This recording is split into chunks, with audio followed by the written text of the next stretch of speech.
নোয়াখালীতে টানা বৃষ্টিতে বেড়েছে জলাবদ্ধতা, এতে ভোগান্তিতে স্থানীয়রা। আরো জানাতে সরাসরি যোগ দিচ্ছেন সুমন ভৌমিক। সুমন, সবশেষ কি অবস্থা জানাবেন?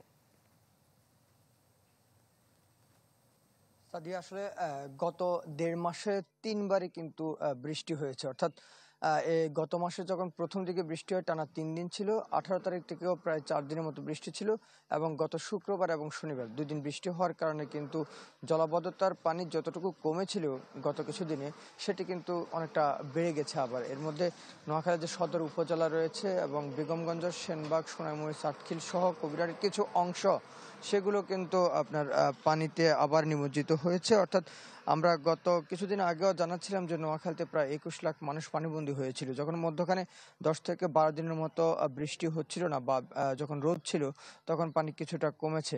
এর মধ্যে আমরা তখন জানিয়েছিলাম যে ১০ লাখের বেশি মানুষ পানিবন্দী রয়েছে তখন পর্যন্ত। কিন্তু শুক্রবার যখন আবার বৃষ্টি শুরু হয় তখনই কিন্তু ওই যে পানিগুলো কমেছিল সেগুলো বেড়ে যাওয়ার কারণে প্রায় ১৩ লাখের মতো মানুষ কিন্তু বর্তমানে পানিবন্দী রয়েছে। এছাড়া এখনো প্রায় ১ লাখের কাছাকাছি মানুষ নোয়াখালীর বিভিন্ন জায়গায় যে আশ্রয়ণ কেন্দ্রগুলো রয়েছে, স্কুল, কলেজ, মাদ্রাসা, মসজিদ বা বিভিন্ন বহুতল ভবন রয়েছে, সেগুলোতে কিন্তু এখনো পর্যন্ত আশ্রয় নিয়েছে।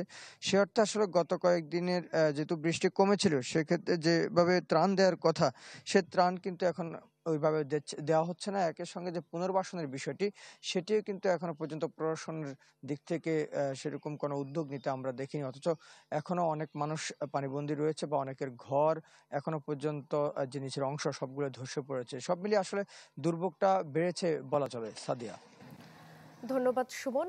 নোয়াখালী থেকে যোগ দিয়েছিলেন সহকর্মী সুমন ভৌমিক। সর্বাধুনিক প্রযুক্তি ও সেরা মানের উপাদানে তৈরি আরএফএল চেয়ার, ক্ষমতার নয় সমতার চেয়ার।